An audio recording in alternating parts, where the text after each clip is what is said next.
Aloha and welcome. I'm Panther, and this is Mushroom Kingdom Fusion, made by Fusion Fan Gaming. My brain just always blanks. The version number's up there in the corner. Version 0.875 Rev B. Don't know what that means, but I don't care. Anchia. Sorry. I can until I actually hear your name pronounced, dude, I cannot pronounce it correctly. It just seems to be an impossibility for me. So I had actually played this before, but it was a much earlier build and there was no story involved.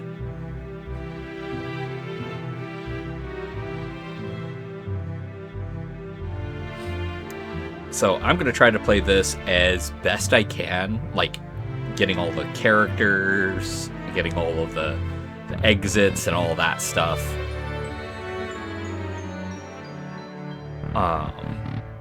Because I've got a grueling restart to do as far as the Final Fantasy game is concerned. Huh. I just noticed something. For you guys, it's kind of stretched. That's weird. Oh well. For me, it's not stretched sideways. I don't understand why. Hold on.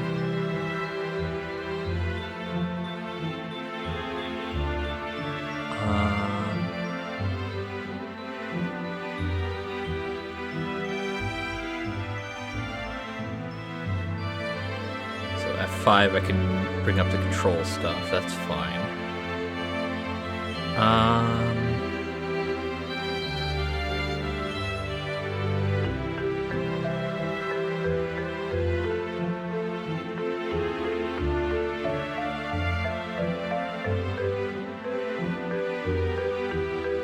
Okay.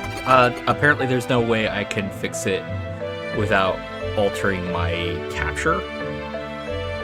So I don't know how well that's gonna go if I decide to monkey with that. So for this first episode, bear with me. Just imagine it thinner than what it really is. It's the thick edition, apparently. But I like the story behind this so far, where you're not 100% certain who's monkeying around with the multiple realities, but you know someone is.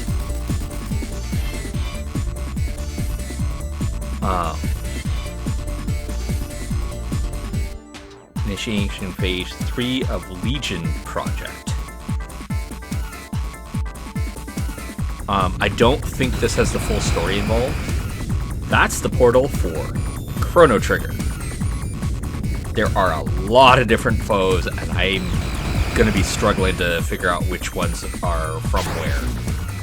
But man, I love the dedication that this team is putting into making this thing. I dearly hope they do not get a cease and desist. Oh, I liked that beat. And it does look like all the villains are in on it, or at least taking Blues or Proto Man. Yeah, no, Blues. That's the Japanese name for the character.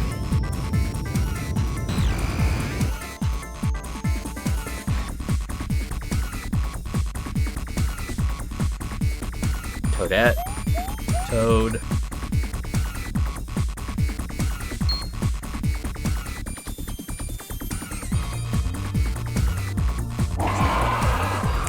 Really good sprite for Bowser. I don't know which characters I'm gonna often...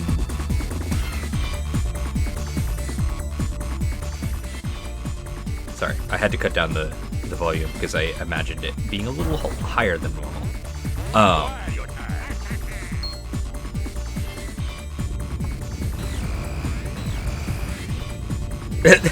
The face on Luigi, where he's like, looking at both of them at the same time. Lazy eye has its advantages, I can assure you that. I don't have, like, a prominent one, but if I start losing focus on something, one of my eyes just decides to wander somewhere.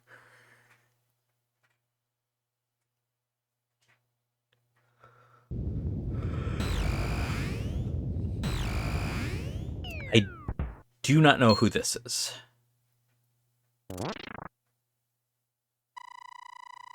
Oh! Could this be the Muncher Kingdom? I hope I made it in time.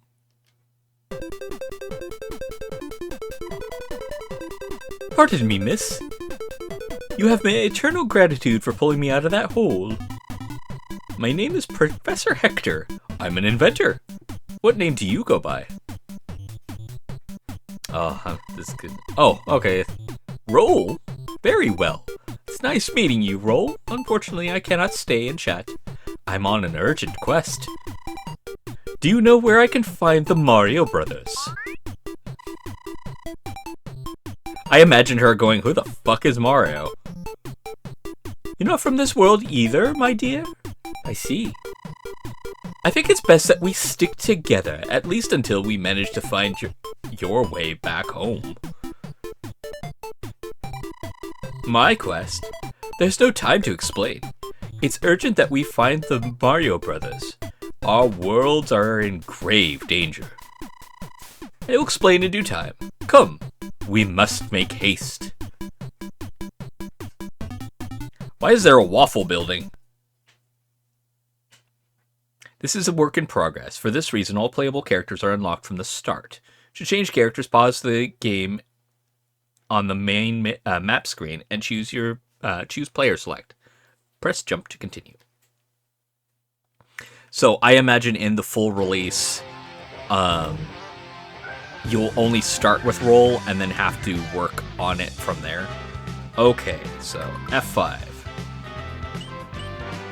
So up. Down. Left. Right. Jump. Run. Shoot. Pause. Reserve. Okay. Awesome. So, who do we got? Mario. Mario has above average jump height and comes with natural ability to stop enemies. His power-ups are diverse, and his play control is flexible. Press jump and up to make Mario perform a spin jump, which allows him to safely vault off of most enemies. Luigi, Mario's younger brother, has substantially different play mechanics. His jumping ability surpasses Mario's. With jump and up, he can perform a flutter jump that allows him to travel higher and further. Luigi's trajectory is somewhat less than Mario's. Okay. Sonic the Hedgehog. The blue blur is the fastest character. He has a variety of shields to protect him from various forms of enemy fire, as well as magnetic shield to draw in coins. Though he is fast, he has excellent inertia, stopping and turning with relative ease.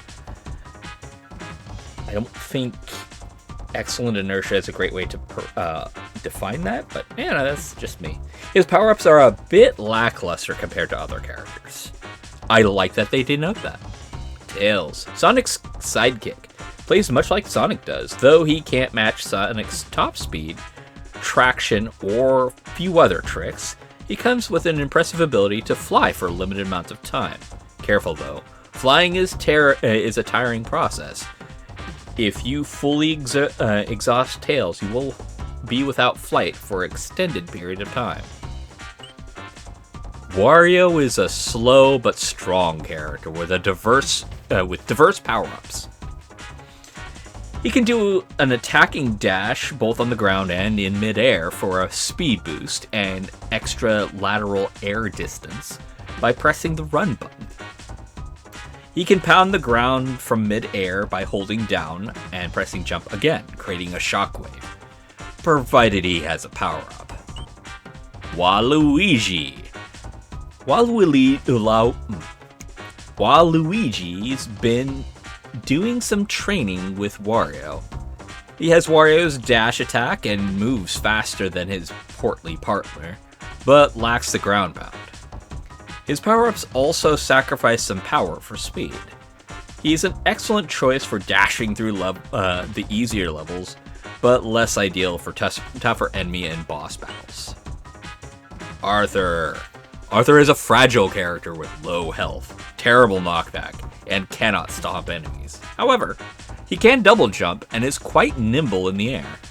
He attacks with a massive array of infinite use long-range weapons, of which he can carry 2. Roll is the one you start with. Roll plays like Mega Man, a Mega Man character. She's got the Buster and can carry a Robot Master weapon. Slide cannot stomp on enemies. I think it should be but cannot stomp on enemies because it's a difference in abilities. Like the can carry a Robot Master weapon and slide are advantages. The Buster's an advantage, but cannot jump on enemies is a disadvantage, so it'd be a but. And I'm having to learn a whole bunch of relearn English. What makes her unique to her is her suit-based gameplay. Much like the Mario Brothers, she has no health and relies on whatever power-up she has. A true fusion character. Hence the reason why she'd be the first one you play as. Link, the hero of time, comes ready with a variety of melee weapons. Link can change the direction of his swings by holding up or down. With his unique inventory system, he is able to hold onto all of his sub-weapons. However, losing a life means losing every item and weapon Link has collected. Simon Belmont. Simon has been taking adventuring lessons from his Metroidvania counterparts. He can slide attack and thrust kick in midair to damage his foes. He also comes with sub-weapons that are powered by his heart count and, of course, his multi-directional whip. Cool. Ryu Hayabusa. Ryu's a swift ninja that can climb walls, slash away at enemies. He can't stomp, however, and his strongest sub-weapons are expensive and unreliable. Losing a life as Ryu halves your current sub-weapon ammunition. Ryu cannot climb moving walls. I like that bit so you know ahead of time. Samus Aran. Samus is a bounty hunter fighting galactic threats. She plays like her Metroid counterparts. It should say like she does in Metroid, but with limited resources. She has a variety of beams, missiles, and super missiles prepared in her arm cannon. She can charge her beams, aim plus shoot, at every angle, and has a morph ball form to allow her to crawl in small places. Proto Man, aka Baloose, plays like a true Mega Man character. He's got the slide, the buster, the Robot Master's weapons, and a health bar. Proto Man's main assets, however, assets over his counterparts are his projectile blocking shield and ghoul shades. While his charge shot is powerful, he suffers from terrible knockback when hit.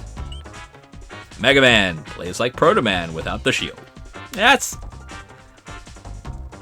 a disservice to Mega Man.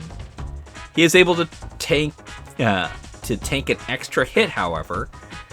He also gets his rush adapter that grants him an aerial jump as well as the ability to spawn floating platforms. Classic Mario is here for those who want a real challenge. With stiff Super Mario Bros. 1 physics, and only Fire Flower and Raccoon Leaf to power him up. Classic Mario is the ultimate retro experience. Classic Luigi, same as Classic Mario. Classic Luigi is all about the retro experience. He plays like he does in Lost Levels. Low traction, higher, and further jump. Link Suit Style. Suit Link takes Mario's style gameplay in melee combat direction. Holding up or down while in mid-air will activate his sword thrust, increasing his range and letting him vault safely off enemies. His equipment is based on whatever suit he's wearing. Vile. Jesus, there is a lot of characters. Vile has a powerful shoulder cannon that can be charged by holding the fire button. Holding down the fire button drops a bomb that splits into two directions upon collision. Oh, holding down with the fire button. So, down plus fire.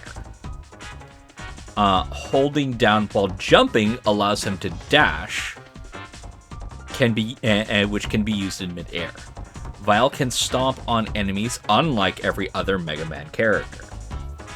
I've seen Mr. Jared play this. It should note here, like, you can clean up a couple bits of this, but it really is important to inform players off the bat that unlike the rest of the Mega Man characters, his dash actually eats up weapon energy. Zero plays much like Vile, however he lacks bomb drops and the shoulder cannon, preferring instead to mix his Z-Saber in with his buster attacks. Exit without changing the hair. Okay, let's start off with Roll. Just because that's who they're starting us off with. We'll okay, cannot go R. Hello, welcome to my training simulation. Press jump to continue. I will take you through the basics of character controls. Alright. Let's start with something simple, shall we? To walk, use the left and right buttons. Cool, I can actually use the frickin' analog stick. That's cool.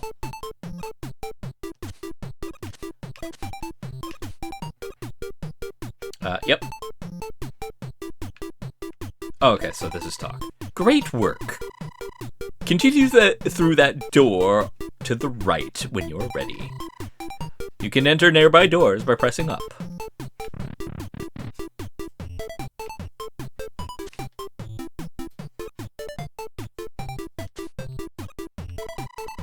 You can also climb on fences with the up and down buttons. Hold left and right to strife along the fence while you're climbing.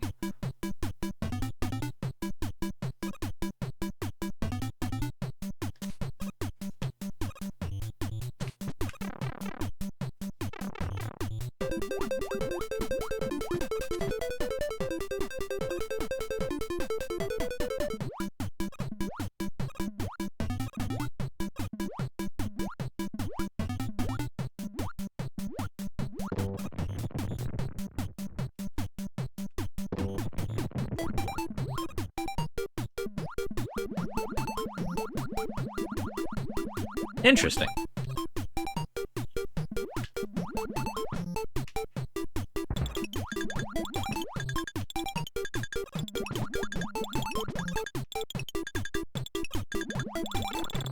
Okay. This is a good tutorial. Collecting 100 coins earns you extra life. Cool. Rupees can be used in the shop. You can access the shop at any time on the map screen. Simply press the pause button and select Shop from the option. Each character has a unique set of power-ups. You can read more about the power-ups in the shop. Cherries are somewhat rare collectibles scattered across the world. Collecting 10 of them will spawn a star that grants you invincibility. Okay, so it's physically showing you those. hold run to pick up items.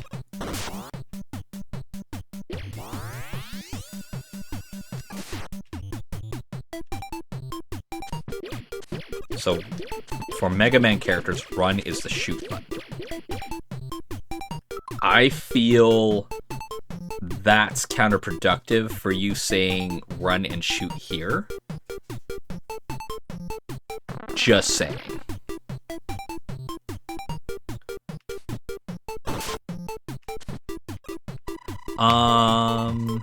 While carrying items like Koopa shells, you can place them in front of you by holding down and letting go of run.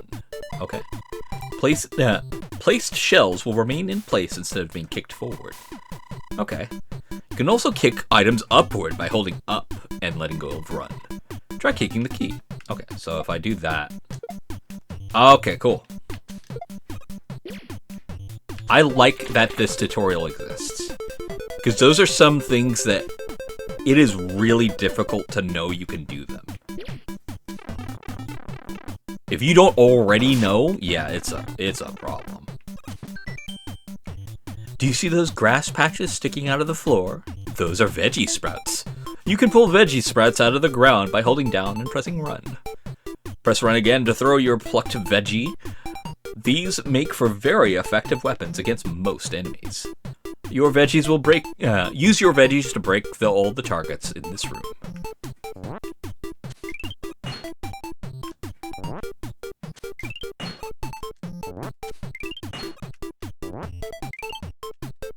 Right. You can change the trajectory of it by moving. You can also throw veggies upwards, just like keys. To do this, hold up and press... Yeah, that you didn't need to.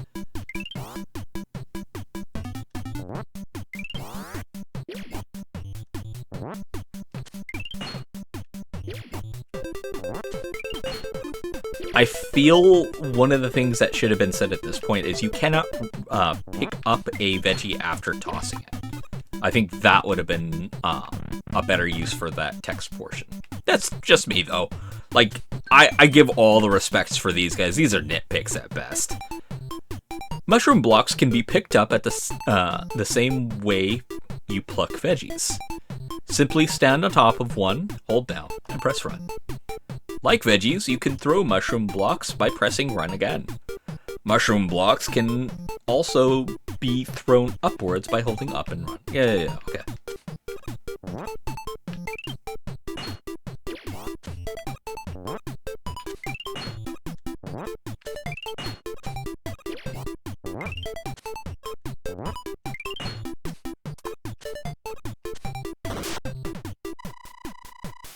Sometimes you'll need to fit mushroom blocks into tight spaces. You can drop the mushroom blocks by... you could have just said the same way you do this, but I get that you're trying to hammer home that mechanic, because it was only mentioned once. Try using this technique to drop a mushroom block into the gap above. Alright. So whoops.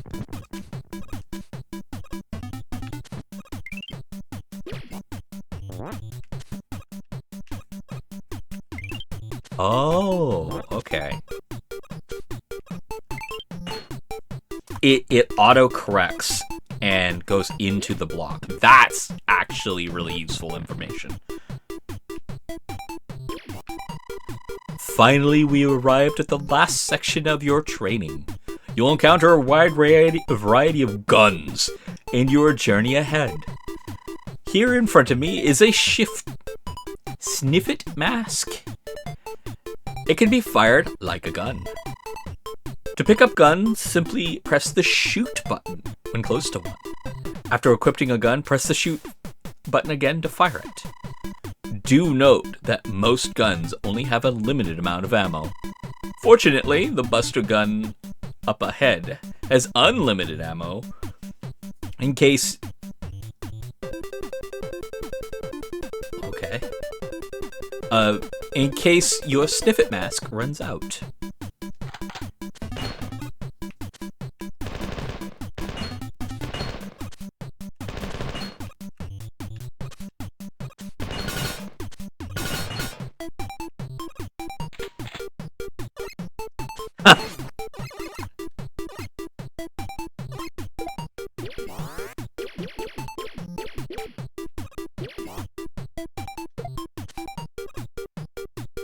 Up and shoot to drop guns. Figured that out. And while you're holding a gun, you can't hold a key. Cool. Alright. Congratulations! You've completed your training on basic character controls. Touch the wand at the right of the to the right to exit the simulation. Feel free to come back if you ever need a refresher on character controls. I hope to see you up ahead. Good luck and have fun.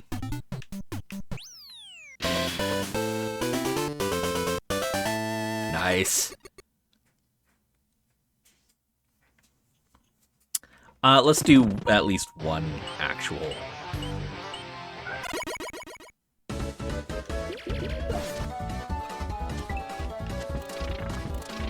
This music's from Super Mario Land 2, I think.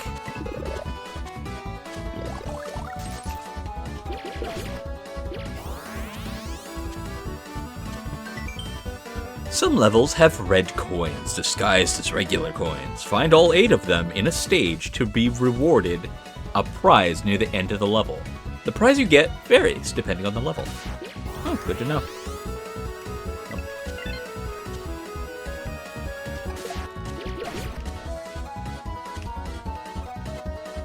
Huh. Push things. That's interesting.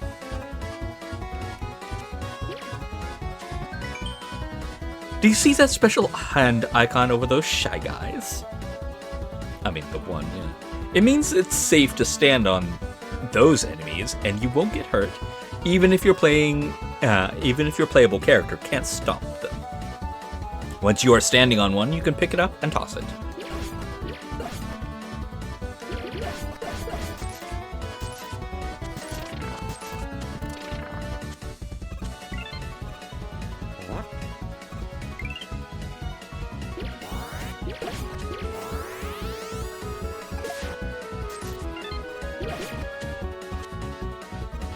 She's actually got a pretty good jump to her.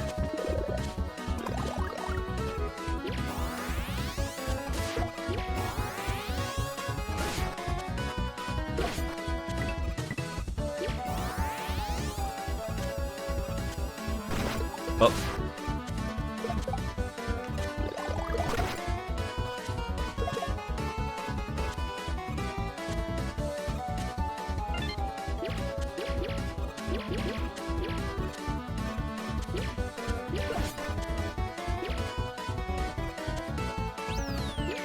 Cool, got my power up back.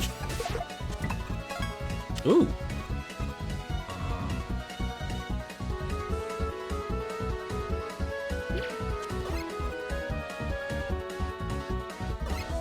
Oh, okay.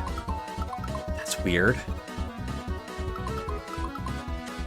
I don't think visually it's supposed to do that. Man, I am so sorry you guys get a stretch version.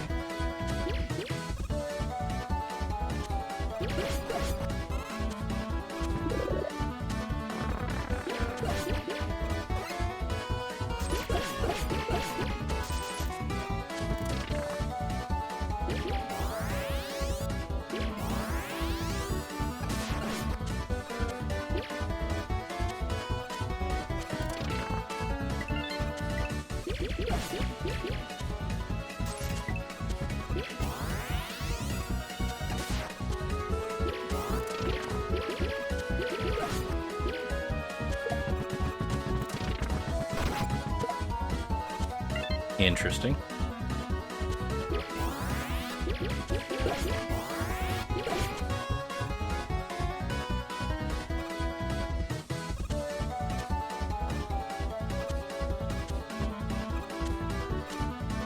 She does have some good jump height.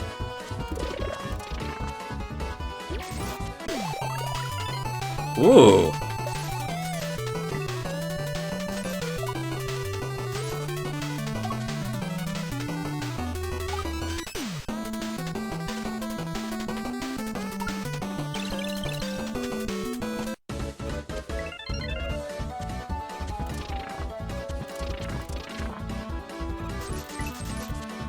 Cool.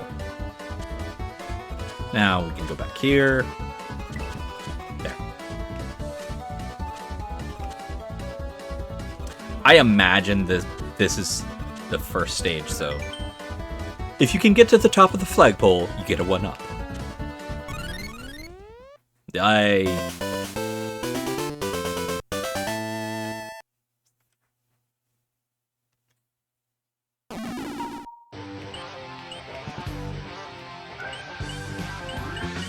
Okay, save game. Awesome. Gameplay options. Let's see. Autosave, cool. Reserve auto drop. I don't like that. All characters can stomp. That's cool. Disable all knockback. That's cool. I like that they give that as an option. So that's stretched. That's letterbox. For me, it's the same. So I think I'll do this for now. If you guys happen to know how to like fix that for my recording, where I don't have to flip switch too much on my side, I would be very grateful. But at the same time, I don't really care so much. So yeah, save game. I will catch you all in the next episode. I do plan on playing more of this, unlike the last time where I kind of played like 3 or 4 episodes of this and then nothing. But that was long before there was any story whatsoever. No bosses, just a couple of levels, and it was just kind of pick whoever you wanted and go for it. I might play a variety of different characters as I go through, especially when I start picking up on what characters are used in what scenarios. Next episode, I will definitely go through the shop at least on one character, reading off what each one of those things do. I have since learned that if you take the time to sit there and learn each of the characters, you start picking up on certain things that isn't normal for the character. Anyway, griping aside, I will catch you all in the next episode. Until then, have fun, be safe, and aloha.